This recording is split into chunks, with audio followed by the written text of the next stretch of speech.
Yeah. But back then he worked for Gotti's crew, and we remained friends. He used to come and stay at my house, sleep over. He would, of course, my mother would feed him and loved him.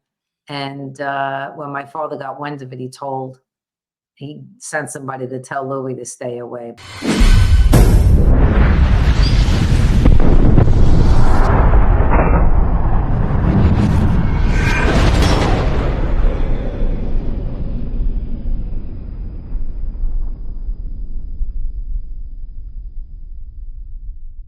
Welcome to this episode of Chatting with Stacks. I'm your host, Bill Stacks, and today I got Rita Gigante. Hello. Hey, we're here to help you because we've gone through the whole process of being human and understand everything. So now we're here to help guide you. So there's no barrier the way religion sometimes puts a barrier up. And I say to people all the time, if it makes you comfortable, whatever makes you feel comfortable, you got to do it. Whatever you believe in. Sometimes I go to church when there's nobody there just because it feels comfortable, and I just sit and I pray. But church is in my heart, so I don't really have to go anywhere if I don't want to, My right? grandma used to say that the world is my church. That's it. Yeah, Yeah. absolutely. So, yeah. So then I went to massage school. After that, I finished college with the bachelor's in exercise science. And then slowly, Spirit started to send me to people that could help me cultivate my gifts. And it brought me to where I am today, eventually. But the biggest piece I feel is I was able to forgive my family, my father, all of it. I was able to connect to the deepest part of me. And now I'm able to help others do that, right? And I have my father's help in the process because the way I knew I was a medium where I could speak to people on the other side was when he passed. I had no idea I could do that because he came to me. And then I realized, okay, I guess I can do this now. So it was very methodical the way Spirit set it up for me. Yeah. And I was grateful for that because I think if I would have got everything all at once, it wouldn't have been good. So there was a lot of clearing for me to have to go through. There was a lot of release of old energies that were stuck in my body because of trauma. Yeah. Did you have And a lot of resentment? A lot of resentment for your family? resentment, anger, frustration, you name it. I've been through all the emotions, But then I started journaling and I was able to journal out, how I was feeling, which helped. And when I wrote my book, it was the most cathartic thing I could have done. It cleared me completely of so many things. There's still, listen, we're all going to learn lessons right up to the end. So it's not like I'm not still learning lessons. I am. And I'm still going through shit. But I'm to the point now where I'm at least capable of helping others move through their stuff, which is extremely rewarding for me. Yeah. Yeah. Yeah. It helps you give you purpose and Exactly. so when you met Lou Ferrante. Hello, I love Shout out to Lou. Go check out his book, The I Regatta. love him. So Yes, he yeah, just finished a trilogy, and the yeah, first book is out, and it's phenomenal. yeah. They're Yeah, amazing books. So amazing. when did you first meet Lou? Oh God, I wanna say I think I was 21 when I met him. So we know each other over 35 years. It's like a brother to me. Yeah, But back then he worked for Gotti's crew, and we remained friends. He used to come and stay at my house, sleep over. He would, of course, my mother would feed him and loved him. And when my father got wind of it, he sent somebody to tell Louis to stay away, but it didn't happen. Louis yeah. kept But coming. so before that happened, before he found out, were you at all like, oh man, this is like, Not at all. you didn't feel like that? No, because he was was like a brother to me, Lou, you know, and I wasn't about to lose his friendship, so I didn't care. So when your dad Honestly. says, "Get rid of them, don't have them over no more," you He just got continue? told to stay away, but it never happened, and my mother kept the secret with us, to be honest, Yeah. because I think what my mom was hoping is that me and Louis would have got married and, and had kids. That's what she was hoping for before she, you know, I mean, she knew all along that I was gay, but, you know, I think I think my mom's the biggest fear she had was my soul because of her own belief system about the Catholic religion. Yeah. And, once she realized that that wasn't me and I wasn't gonna get married and have children, She was just hoping. she was hoping Yeah, she against wanted the she little was praying, Bambinos, right? she Yeah. was praying. Um, but I said, I sat down and I spoke to her and I said, "Ma, I made peace with it. I made peace with God." I said, "Everything is good." I said, I'm a good human being." I said, Nobody goes to hell when they're a good human being."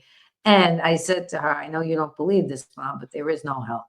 I says, "If anything, the hell is right here in our brains because and look what we create on this earth." I said, "But you know, it What about your father? Did you come out to your father? I did. I was 19 when I came out to the two of them for the first time. Can you walk me Oh, through that day? Walk me through oh that day. shit, man. I was at school. I remember coming home and going, "Oh God, I gotta do this. I got it." Because you know what it was, Bill? I was so tired of being sick. Like I was so sick from a child growing up with upper respiratories and throat infections and pneumonia and all that kind of stuff. And this is the area, the throat is the area about speaking your truth. And so I was so tired of, you know, having secrets. As it was, my father had all these secrets, right? I didn't want to be that person. So I tried. I said, "Okay, I'm going to do this." I was 19, and I came home from school. They were up at my mother's bedroom and I was sweating like an animal, you know, my palms clammy, the whole thing, heart racing. I knock on the door and they said, "Come in." And so I went in and I sat down and they could see the look on my face like something wasn't 100%. And my mother goes, "What's the matter?" I says, "Well, I got to talk to you about all right, don't worry. Just tell, like, what is it? We'll take care of it. Everything's good." Like they were They can trying to, fix everything. Yeah. yeah, they Right. right, exactly. And Yeah. in my head, I'm going, "You're not gonna fix this." So I sat down and I just said, "Listen," I said, "I like women." I said, "This is just who I am, how I was born." And and I remember getting cut off by my dad, who remained like so quiet and so still. I thought, honestly, Bill, I thought he was going to get up and just crack me. You know what I mean? Like I thought I was going to get the beating of my life, and my father never hit me. Okay. So he remained so calm and he just looked at me and he said, "Listen," he said, "all kids go through this at some point." He said, "It's going to be fine. You're going to get married, have kids, blah, blah, blah." And he goes on and on and on.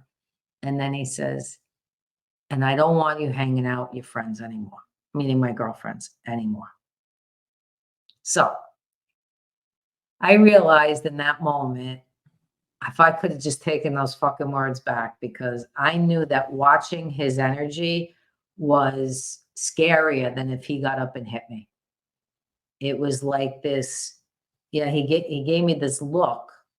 Like he looked right into me and he was dead serious and not angry, but like you knew he meant business kind of thing, right? Yeah. And I thought to myself, "Shut up, get up and walk out." Like that's all I kept hearing in my head. So I said, "You know what? You're right." I said, I'm just going through a phase like that." And at 19, I jumped right back into the closet until 24, which then I came out and I said to my mother, "I'm done. This is who I am. This is how it's going to be. If you don't want to meet anybody, I understand, but this is who I'm seeing right now." Blah, blah, blah. She had no idea who I was seeing before that. Now she just knew about this person. Well, she got past it. It took her a minute, but she got past it. And then she loved everybody I brought to the house, Yeah. you know. So her, like I said, her fear was my soul. Once she realized it, that was going to be okay, she was great. Never said a word to my father. She never said a word to him. I never said a word to him. Nobody. And he would grill everyone about that. And So what so if you were around somebody, did you ever bring people around him? What was his reaction when you would bring very people? few. So I'm going to tell you 1, 2, 3, maybe friends met him in my life. And that's because I took them to the feast of St. Anthony. That was the feast that my father ran. So he met them because I was at the feast with them. And there was only one friend that I brought that actually ate dinner with us and met my father, which was a miracle in and of itself. But past that, that was it. That was it. He didn't know anybody else. And out in Jersey, he would never know. And by the time I was 19 and 24, he was so dug deep into that world, it was hard for him to keep track of me, Yeah. So Yeah. he would go to my sisters and my brothers and drill them and drill them and drill them, which none of them ever gave me up, which was great. They learned it But from your dad. I truly believe he knew. I do. I know he knew. I'm his daughter. It's not like he's not an idiot. So he knew. He just didn't want to know. And interestingly enough, his Yeah. brother also has a daughter my age that's gay, and he fully accepted it. And it was nothing like my dad. Is Nothing. that surprising? Knowing that he's Yeah, a of priest? course. Like, No, it wasn't the priest. It was oh, it another wasn't. brother. Oh, Yeah, it it was. was another How brother. many I think. brothers did he have? Your dad. So 5 altogether. Were Yeah, they all before he involved with died. that It was life? actually 6, but the first Vincent that my grandmother had passed away. He was young. So then my dad came and they renamed him Vincent.